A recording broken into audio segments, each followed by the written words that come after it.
Okay, and to introduce myself, by the way, guys, I'm Diana David. I'm from the Philippines, but living here in Singapore for 15 plus years. I have an 18 plus years of industry experience ranging from customer service all the way to higher education. I'm a co-founder and director of Career Leap Academy. That's my background. And like you, all of you here, I'm also terrified with interviews. I also terrified with presentation. I cannot even present. Okay. And worse, I undervalue myself because I'm not good in negotiating salary. I believe all of you can resonate, can relate with my experience. And good that you have shared all of your questions as well when you register for this masterclass. And again, everybody here have the same question, right? You wanted to learn how to crack that and get that job offer on the spot. You want to be confident and what you should not say during interview. You also want to improve your interview skills. You want to have that confidence level. And at the same time, how to introduce yourself, because that's the first 5 seconds or 10 seconds important part to interest your interviewer. Okay, I will not be able to answer all of this, but it's good. And we are very privileged and fortunate to tonight to have the best of the best mentors. We will start with Master Mentor Andrew Jones with over 20 years of experience, extensive experience in mentoring, counseling. He's a professor from prestigious universities, business school. We can name Singapore Management University, INSEAD, SB Jain School of Global Management, Manchester, to name a few. Okay, so he's very dedicated in helping in terms of your career, and at the same time, he's practicing in Singapore and across the globe. Okay, so you will see his profile here, and of course, we have Master Mentor George Akel with 25 plus years extensive experience. He has been in 17 plus countries, including Philippines and Singapore. He is with an extensive background in terms of C-suite level, HR practitioner, and HR governance. Okay, George and Andrew, you can add more in terms of your profile. You can introduce yourself and take over. I think. Sorry, go on. Andrew? Me. Okay. So look, I think Diana has made me younger already by 20 years. My career is almost next year will be 40 years. I've been working since 1985. Anyway, by the by, it's great to see you all. If you can switch your cameras on, that will be even better to make a human connection. Tell you, especially if you're going to be leaders and you're going to lead in this virtual world, turn your camera on like Sammy, make a human connection. I strongly recommend it. My career has been in around HR and technology over the years. Great to see you, Meg. Yeah. Over the years, George and I spent quite a few years working in the same financial institution together. So we might talk about some of those shared experiences. I think what's pivotal and worth talking about here, I quit the bank at the end of 2011. Deutsche Bank, that was a German investment bank. And pivotal to that was finding what I wanted to do, being clear for myself about what my passion is, helping people on the journey to leadership find their potential and realize it. And once I was clear about what I wanted to do, I realized working in the bank, from time to time, I could exercise my passion. But I'd love to do it all the time. So that's how I came to design this business that now is just starting year 13, where I'm coaching people on the journey to leadership. I'm teaching. Some of you I've taught here in business school and doing leadership development programs of all kinds. And this really is my passion and what I love to do. So being here in the evening in Singapore is not a hardship for me. I love to do this. I'll be happy to answer your questions. The disadvantage of being so senior in years, as a couple of us here on this call are, is we can talk and talk and talk. So it's better you ask the questions that you're interested in, and then we can deliver content that's relevant. So looking forward to what we talk about this evening. George. Very much like Andrew, my background is I'm an accountant by profession, and I fell into HR by pure accident, and the rest was history. Similarly, back in 2019, I left the corporate world and started my own consultancy, which the objective, really not too dissimilar to Andrew, is to share my knowledge and experience from a global context, having had the opportunity to work for a global organization with other organizations, some people who may not necessarily be able to get that experience and bring it to their organization. We share with that and we grow their HR function and their broader organization accordingly. So, as Andrew said, had extensive experience. We've both had in interviewing, in hiring, in firing, and in actually being interviewed ourselves. I mean, in a large organization, you don't just interview to get in, you interview to be promoted as well. So it's a constant process. You just don't interview and get into the place. If you are climbing that corporate ladder, more often than not, that daunting interview process happens again and again. Yeah. So happy to face questions and try to give you answers. I'll get the ball rolling by we have 5 questions that we received from them actually, George and Prof. Andrew. So they wanted to learn on how to crack and get a job offer on the spot.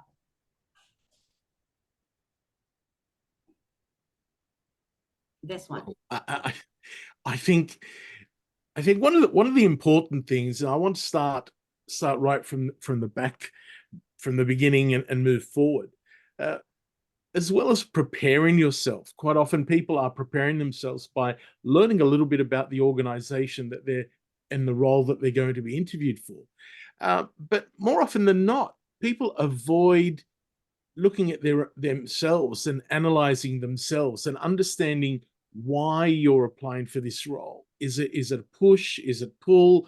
Is it just because the role is there? Because that comes out in the interview process itself.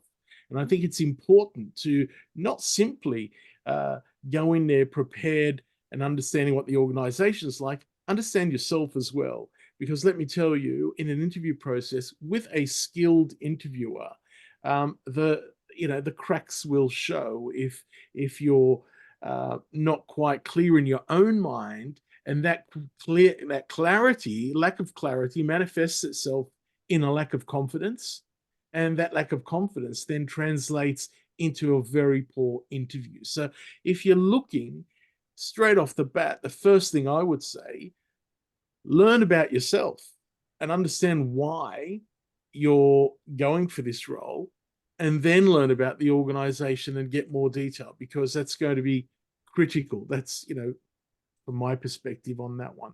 Andrew? Yeah, I'd agree with that, George. But I'll start from the other end, and I'll take the question. I'll honor the question on face value. Somebody in here wants to get a job offer straight away on the first meeting with somebody. Let's just play with that as a thought experiment.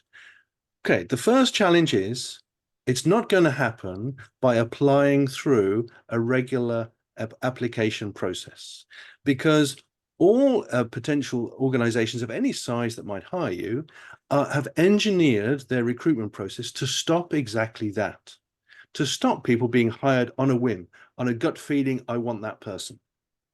And quite rightly too, if you were running a large organization, you wouldn't want that to happen. You'd create application processes, you'd have committees to review CVs, to script interviews, to conduct interviews. This is going to take time. So if you do want to make that connection, want to shake hands on something in short order, I don't want to create too many expectations here, but the way it can be possible is by meeting people directly. And the way you're going to do that is identify the target market in which you want to work. So if you've identified that you want to work in private banking in Manila on fixed income products, fine. Then your job, your task now is to get to know everybody in Manila who works in private banking and fixed income products. And you get to know them, You turn up at the conferences, you turn up at the drinks, you pester them, you sit in the office lobby waiting for them to come down from the office on a Friday evening at 7 p.m. and you doorstep them. You get to know them. And once they start to talk to you, once they see your passion, once they see that you know about the industry and they read your blog on LinkedIn, that's a lot more work to do. There's a chance then that somebody says, you could be the right fit for this role we have. But this is rarely going to happen. If you want to make something happen quickly, and if you want it to be you that gets chosen, oh, where did all this fireworks come from? If it's you that gets chosen, and I hope you can have some fireworks, then that's what you've got to do.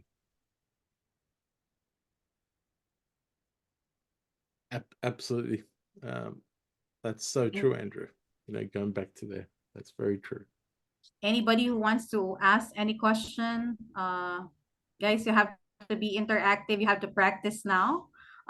This is not yet your interview. This is a master class. This is actually a help to overcome all those if you're being nervous, you don't know how to negotiate, this is the high time for you to ask questions and interact with them. You have academic here, Prof. Andrew. You actually have an industry here, George. So it's high time for you to take advantage of this time.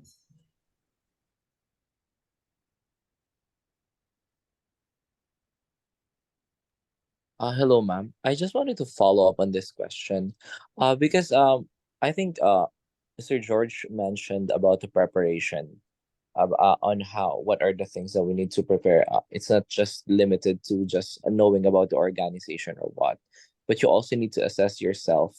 Whether do you honestly think that what are the reasons why you wanted to apply to the specific position, right? Because if you have the clear reasoning about that, then it'll be easier for you to express your interests properly to the interviewer. I just wanted to ask further about these preparations. Like, what are the most important aspects that we need to take note? Like, whenever we assess, is it just limited to the job matching of the profile, or is it No, our passion, or is it it's that's a very good question. I mean, that's a really good question, right?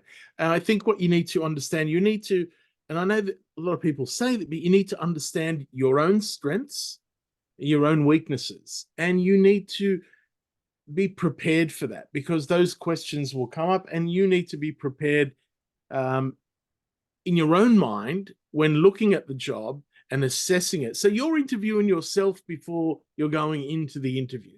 You understand, and you're looking at your own accomplishments, you're identifying your skills, your experiences, what makes you the best person for this role. And that's what you need to be asking yourself. And again, I stress that understanding this and clarifying this in your mind allows you to go into the interview with confidence, because you've already prepared yourself. You're bulletproof now, because you understand that this is indeed a role that, one, you are interested in, and two, that you're the right kind of person for it. You meet all the criteria, right? And when I say look at yourself, are you jumping at this opportunity because you're really annoyed with your manager at the moment, right? And you're doing it to get out of there? Is that the right decision? Is that the right reason? Are you doing it because there's more money in that job? You've got to ask yourself all these questions. Quite often we go into these things and we're afraid to ask ourselves the difficult questions. These are key questions in analyzing yourself, knowing yourself. Did I answer that okay, Joritz? Yes, it's very enlightening, sir. Thank you. My pleasure. You have to do some perspective taking, Joritz. Yeah, put yourself in your future manager's position. If you were that person, the worst place to be is a hiring manager. Yeah, and after 3 months goes by, you've convinced your boss that this is the right person to hire. You've convinced your HR colleague this is the right person to hire, and then 3 months down the road, it comes to the end of their probation, and you say, "I've hired a lemon."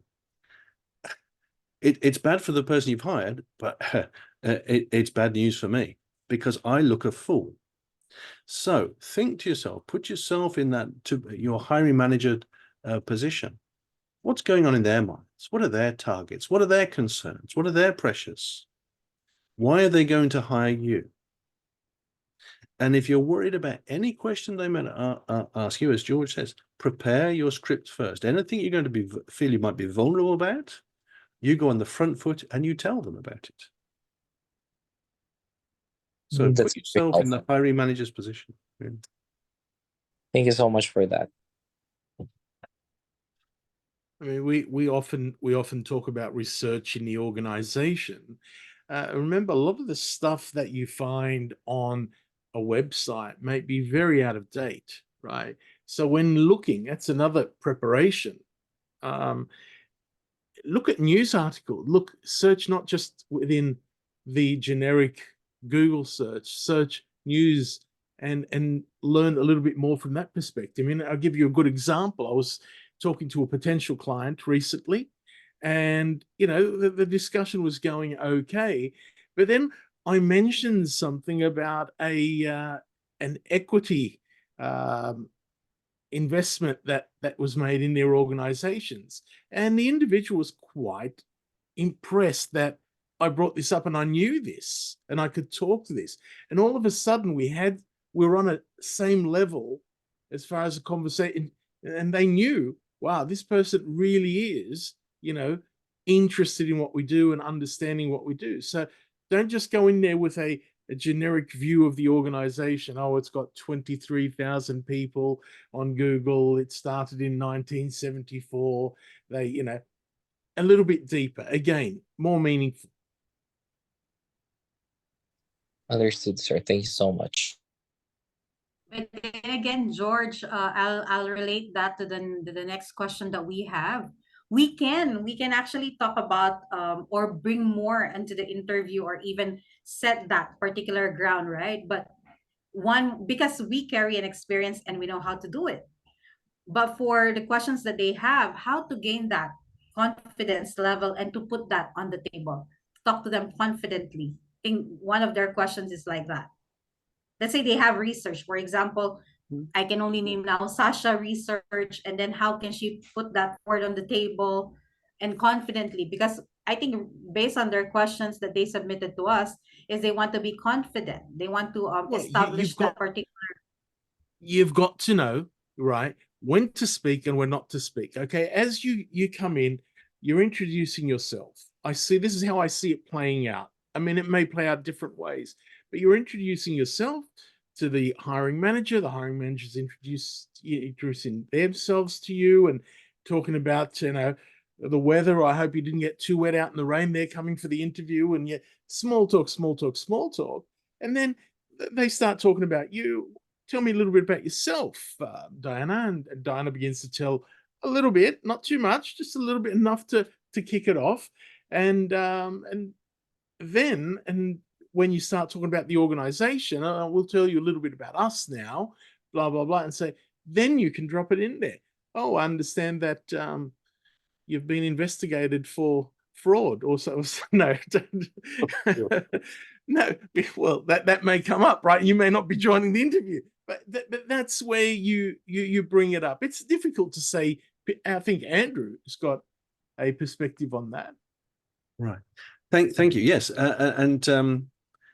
So I train people how to be confident. Now, the good news is that I train very senior people. Somebody tomorrow, I'll be coaching somebody at a C-level who is struggling with their confidence. So let's first of all recognize there are two different aspects of confidence that we need to work on as professionals. One is self-confidence, and that's very present. We often feel that when we were getting ready for an interview, the beating heart, maybe the hot flush, or the cold sweat going down the back, right? Self-confidence. I'll talk a little bit about self-confidence in a minute. And then there's the appearance of confidence. And these are two different things. Oftentimes, here's the funny thing. Oftentimes, when we're feeling less confident inside, actually that leads us to present confidence outside. This is going down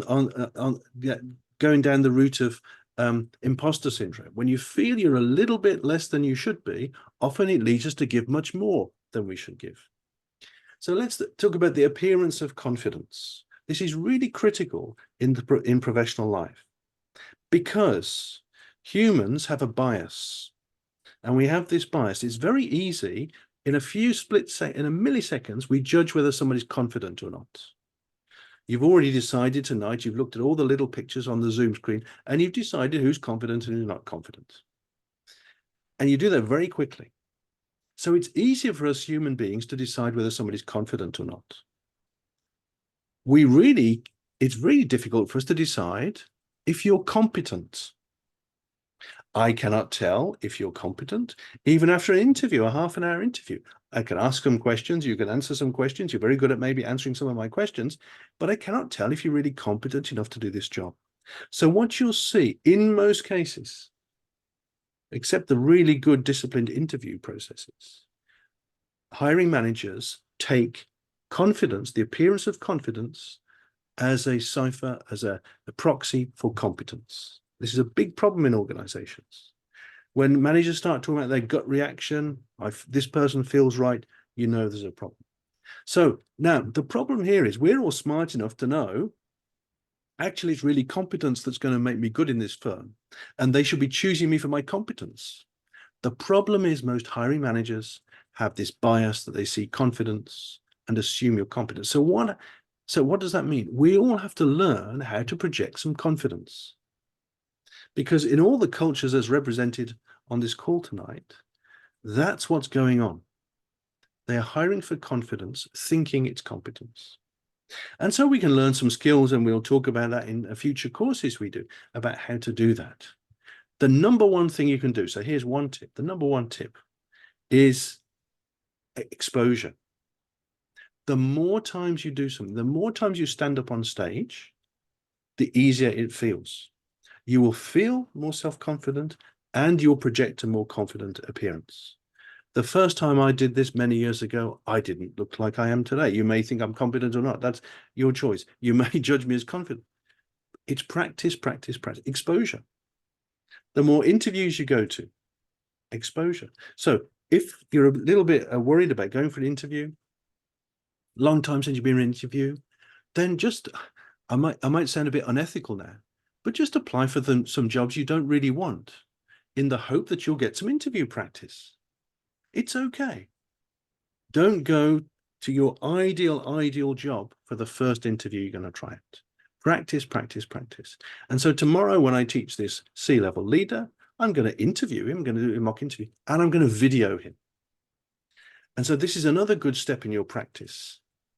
Not only go through it, but then watch yourself. Oh my God, did I say that? That's my advice.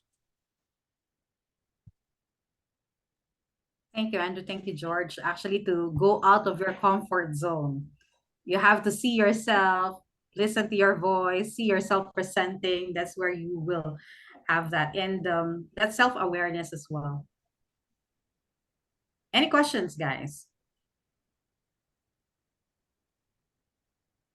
You are as quiet as Singapore rain. Any question, guys? Okay, I'll ask a question. It's like a practical question, I guess, because like I personally get lost sometimes when that happens. You know, at the end of the interviewer would ask you, do you have any questions to us? And sometimes I just make up a question on the spot just to sound more interested and involved. And I noticed when people say, no, I don't, it also doesn't look that good. So what's best to do in your experience? My suggestion would be to have at least something. You may have some questions that emerge from what's gone on in the meeting, in the interview. Only ask questions that are relevant to that interview. So if something's emerged from the interview that you're curious about, of course, ask a question.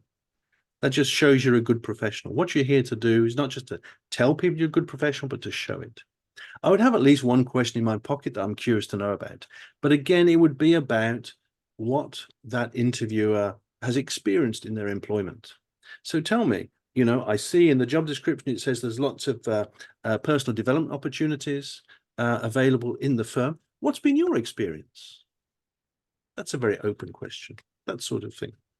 So that's as a question, but I wouldn't let that be the last thing you say. I would have, at the end of my interview, I'd have like a lighthouse, a call to action I'd have ready to ask at the end. After I've got my own questions out of the way, I'd be wanting to conclude as I'm walking out the room. I really want to say something like, I really want an offer for this job today because. And that's a bit pushy, but it's a nice way to end an interview. Yeah. Thank I mean, you. I would agree there. I think it's yeah, good to have that one in your back pocket ready to. I've never heard that one, Andrew. That's a good one as you're leaving. A call to action, a positive message echoing in their mind as they leave the interview, right? That's yeah, interesting one. I mean, one of the other things on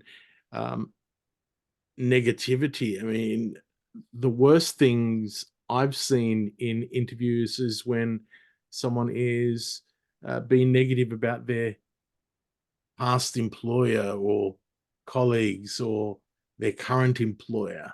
That really is a no-no.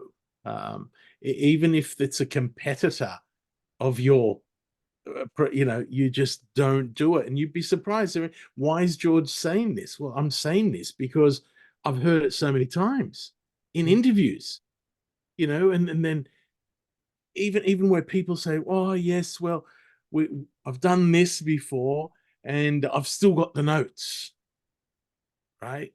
And then it's dishonest, right? That why would I bring this? So it's a slippery slope. And again, I stress that I'm only saying what I've experienced, right? Brilliant candidates, top smart people, and they bring that onto the table, and it's a destroyer, interview destroyer. It's all backpedaling from there.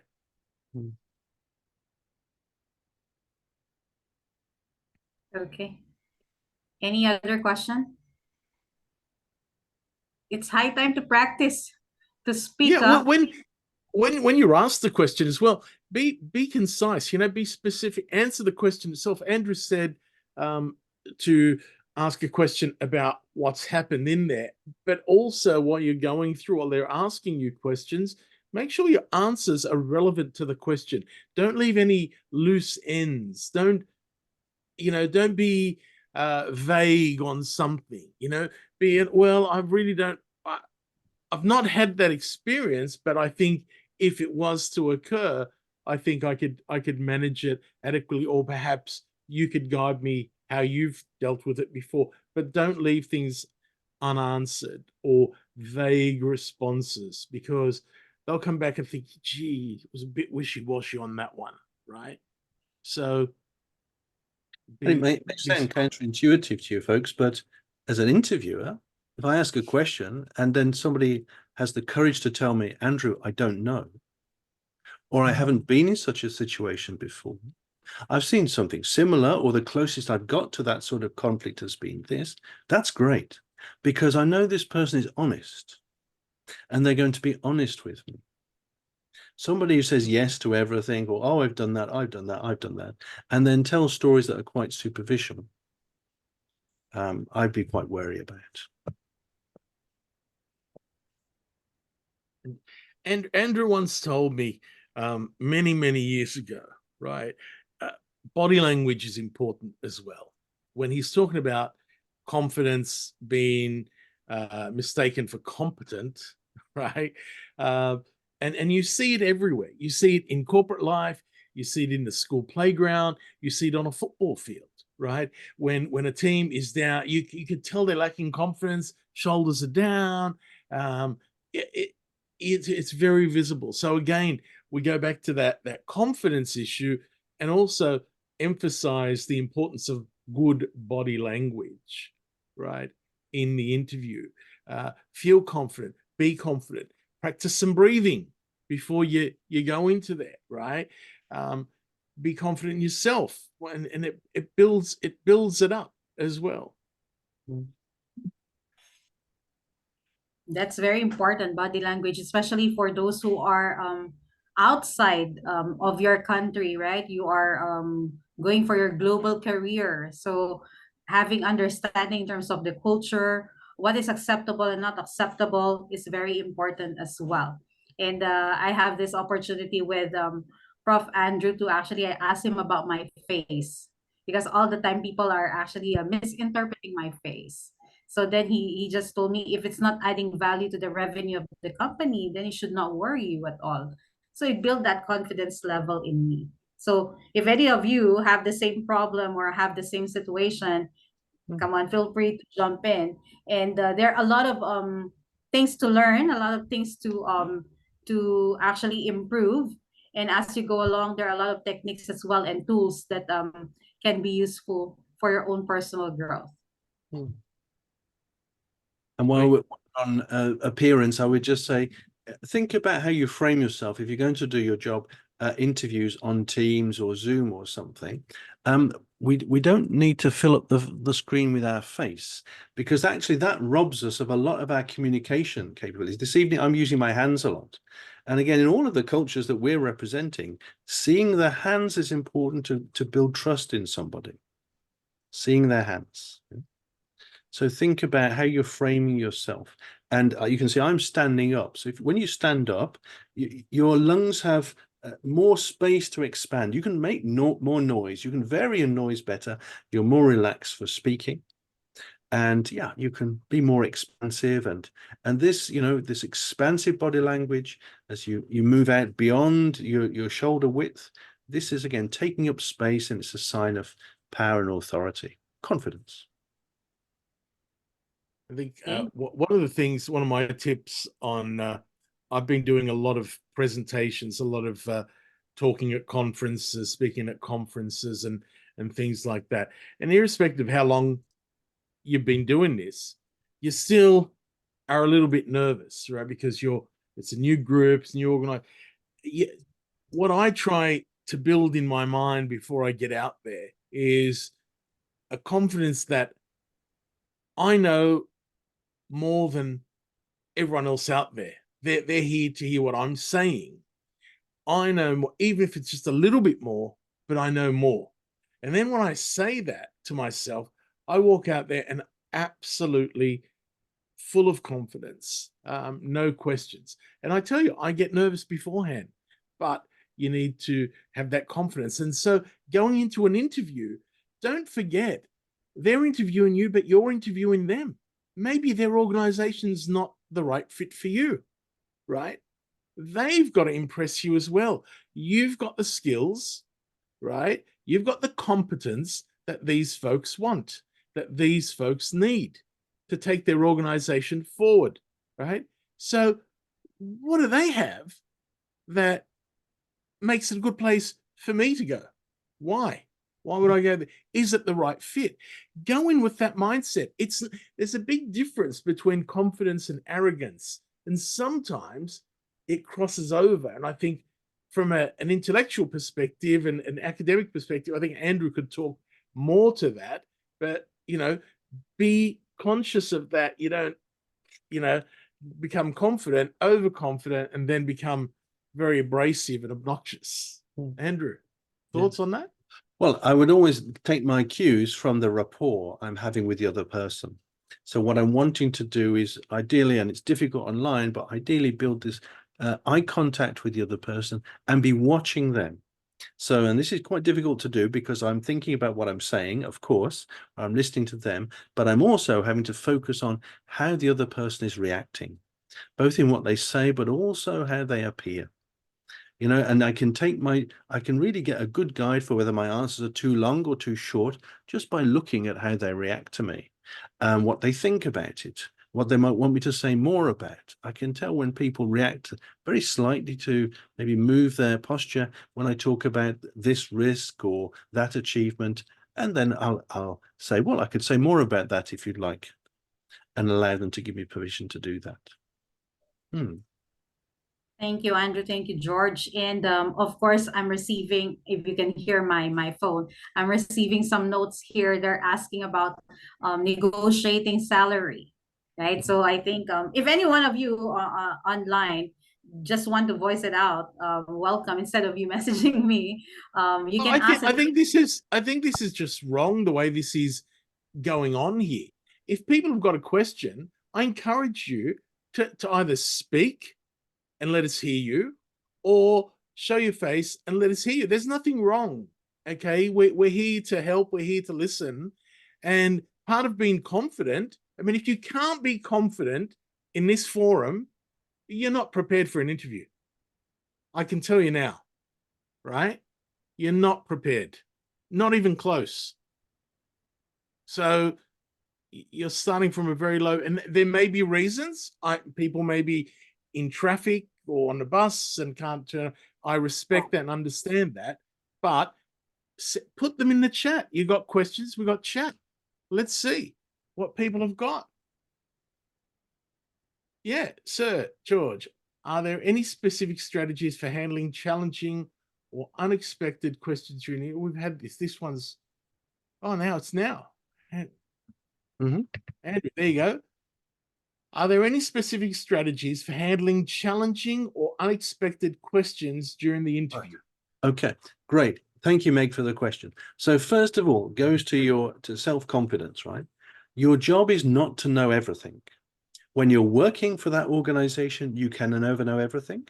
When you're in the interview, you can never know everything. So we always have to let go of this fantasy of being perfect. You can't know the answer to everything. Now, what I'm expecting as an interviewer is, as I said earlier, is for you to respond to that in a professional and authentic way. Not to try to cover it up, not to give me an answer that's somehow not true, because I promise you, we can find out.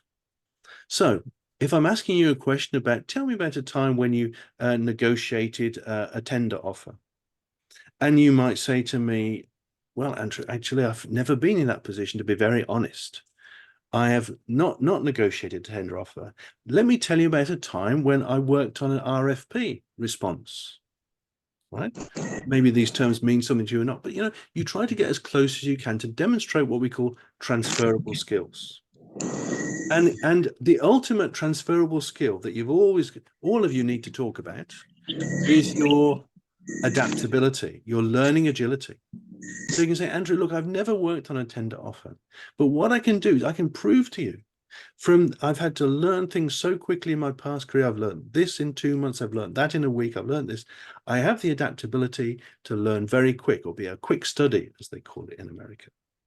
Yeah? So that's the kind of the thoughts I'd share with you, Meg. Now, Meg, please challenge me. Please.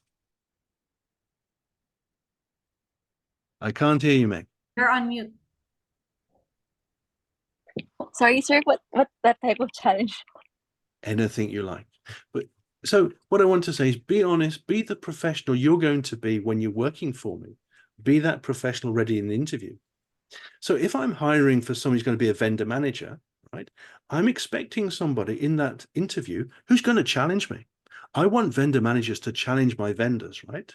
So I'm wanting people to be a bit challenging, like George, to come and give me a tough time, even as an interviewer. Ask me to be specific about the question I've just asked, to nail things down. If I'm looking for someone to do inside sales, to be charming on the phone, okay, then that's what I'm going to be looking for in the interview. So it's content, but it's also how you deal with things.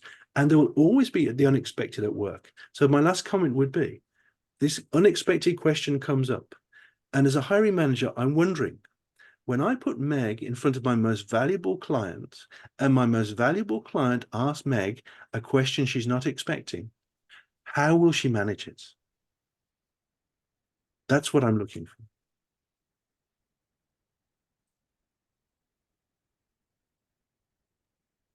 And it's, as Andrew said, if you don't know, you don't know, or you can relate it to something else that you've done. And there is no perfection. You can do all the research you want. You'll never be 100% prepared for. And sometimes the questions are like that, not trick questions, but they're questions to gauge the honesty of the individual. how candid are they? How honest? That's the kind of team player you want in your team. You don't want someone who's saying, yes, I can do this, yes, I can do that, and things for. So frailties, weaknesses, lack of experience are not negative necessarily, right? As long as you can show that you've proven adaptability in another context. That's important. I think that's important one. The other one was on money. Someone who asked about the money. Sasha. You asked about Sasha.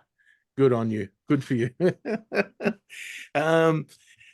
Yeah, it's not everything, but it comes pretty close, right? Don't appear to hold it as too important. Okay, first of all, remember, this is a tire kicking exercise. You're checking out this organization, they're checking you out.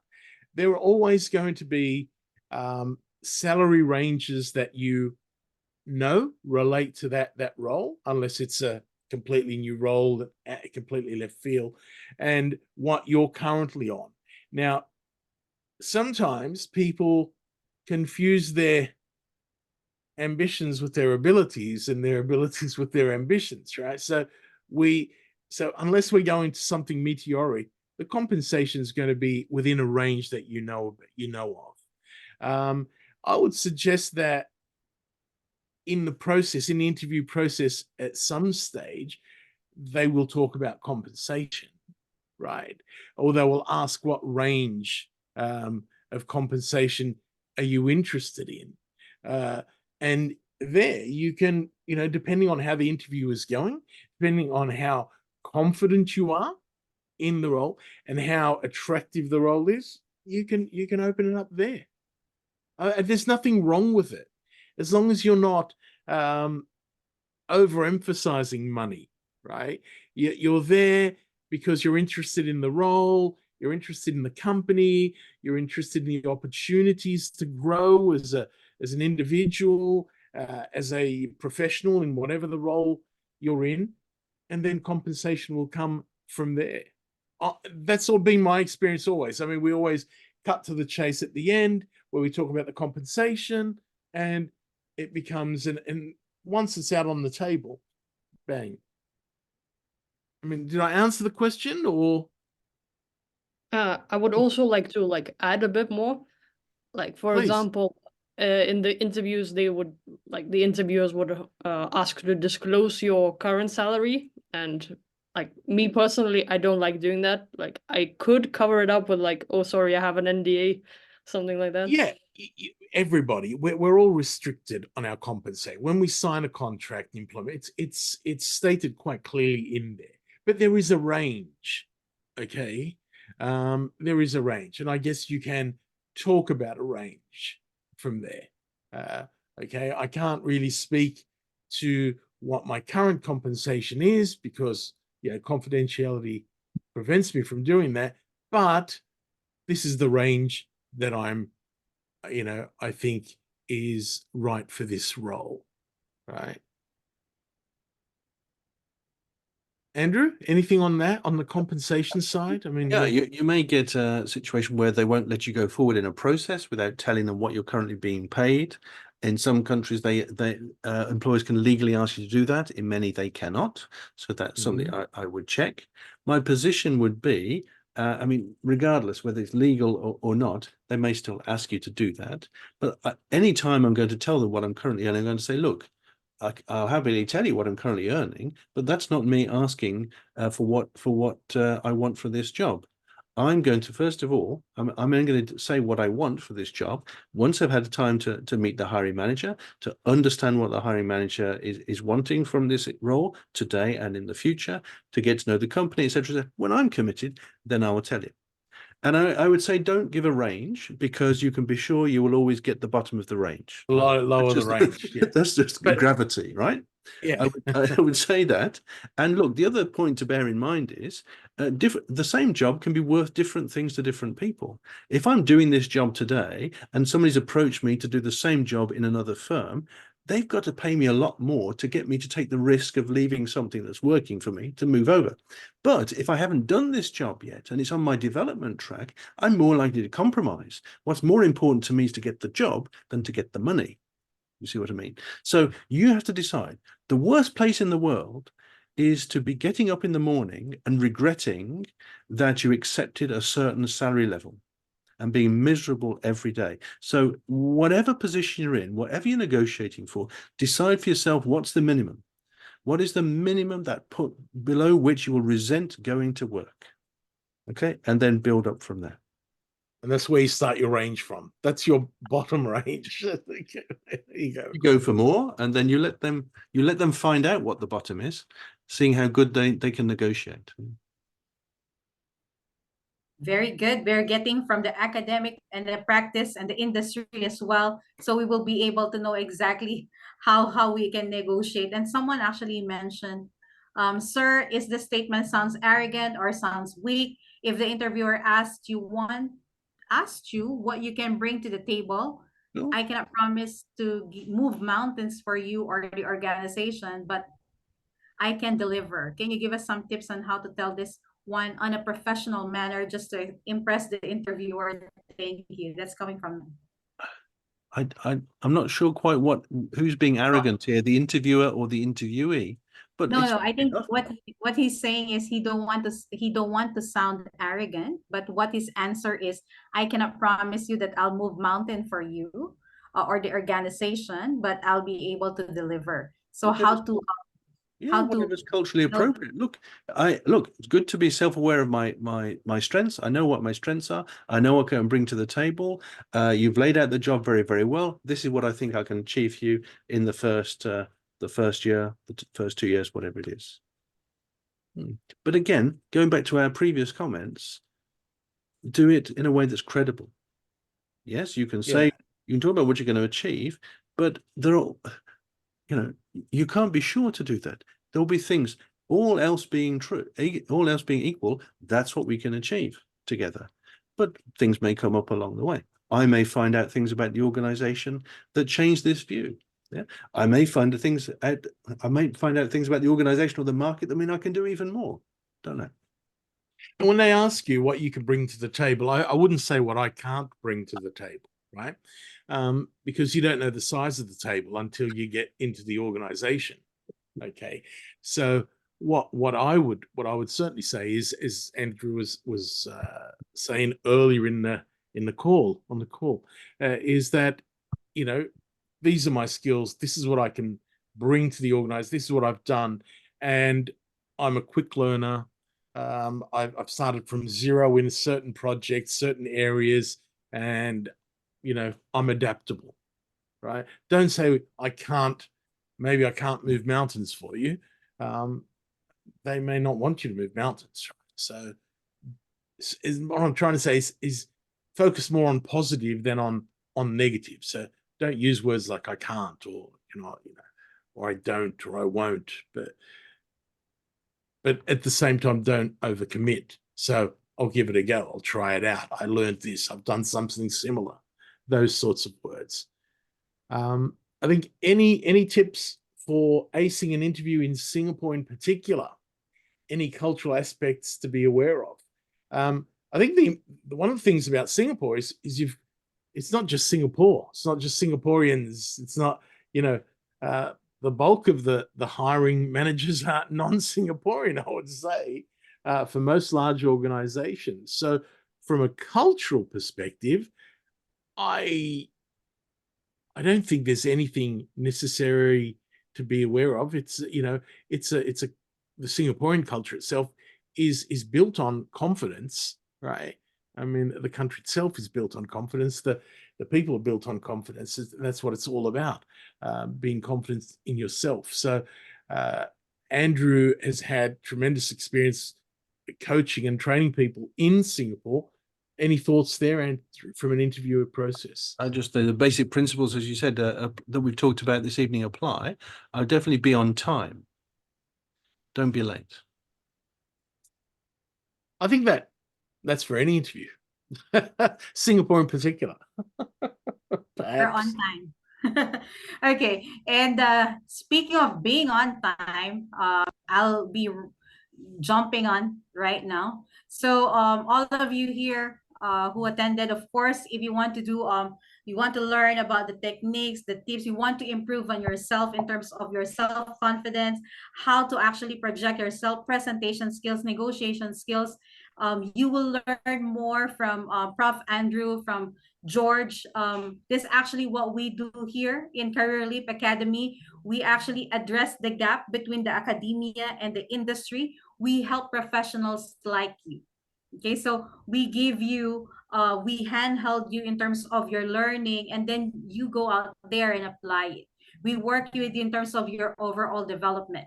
We prepare you for the job, be it that you are starting your career, you want a global career, or you're actually in the leadership role, just like what Prof. Andrew mentioned. He's actually coaching even on a C-suite level.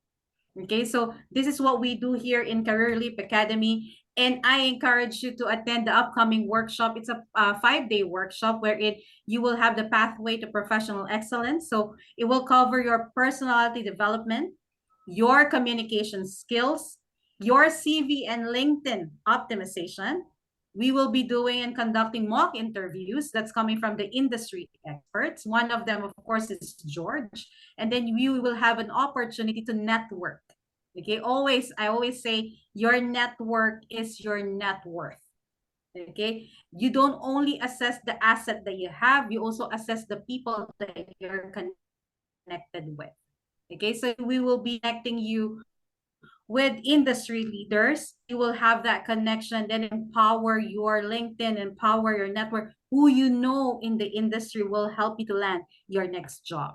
Okay, the entire 5-day workshop will be led by Prof. Andrew and George, and there will be an in-house certificate as well. Okay, and you attended this particular masterclass. We're offering $400 USD rebate until the 30th January if you actually signed up. How to sign up? You have to you will be receiving an email right after this one with an application form. Okay, so you also follow us in LinkedIn and follow us in Instagram. So guys, if you have any further question for Prof. Andrew and George, please do let us know. Any questions? Going once, going twice? Again, there will be some tools, self-assessment. You will have to do, they mentioned earlier, SWOT analysis. You can do it yourself. There are, you can practice and all. If you want to go through that, we are offering this. There are also one-to-one coaching that's being offered. So your choice. Okay. So guys, if you don't have any further question, Someone has asked something. may I ask if there's a provision of e-cert? Thanks. E-cert, you mean e-certificate? Yes. Digital certificate, if I'm getting it right. Yeah, yeah.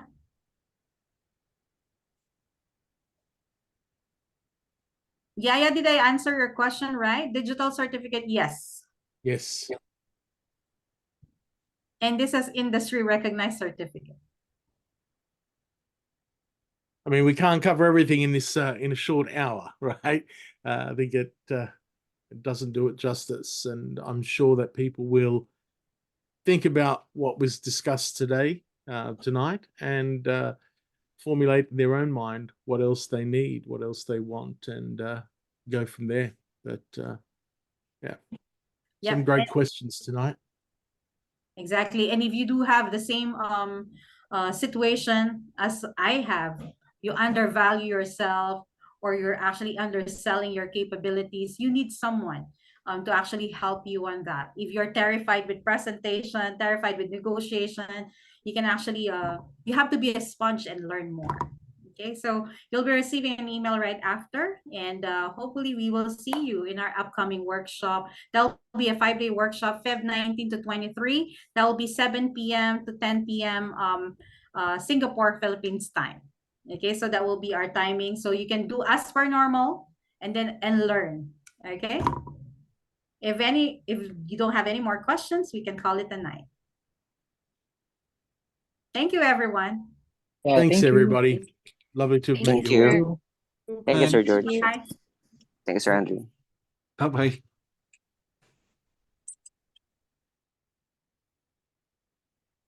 Bye, TM.